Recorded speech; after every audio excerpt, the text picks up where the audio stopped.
教宗良14世發表佢第一篇世界和平日文告，定喺每年1月1號嘅世界和平日，今年已經係第59屆。教宗喺文告中引用咗世界各地唔同衝突嘅數據，以及武器使用增長嘅數字。2024年全球軍費開支比過去一年增長咗 9.4%，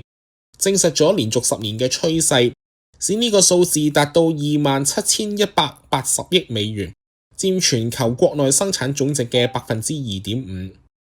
自從舊年5月初就任以嚟，教宗反覆呼籲和平既要解除武裝，亦都要解除心靈嘅武裝。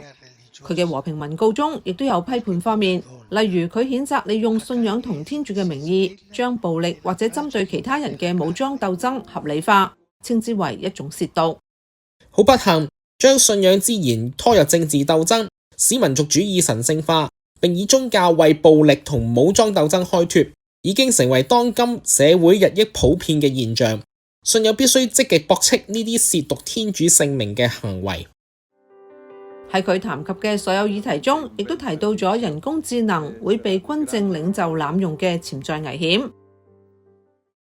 由於越嚟越多咁樣將關乎人類生死嘅決策權委託俾機器，政治同軍事領袖嘅責任感正喺度逐漸喪失。呢個係對任何文明賴以生存同維繫嘅法律同哲學人民主義空前嘅破壞性螺旋。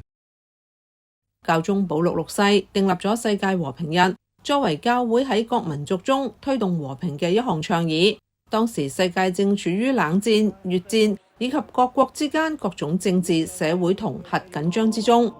儘管一系列武裝衝突喺全球泛濫，教宗仍然呼籲信友從聖年嘅恩寵中培養活潑嘅望燈。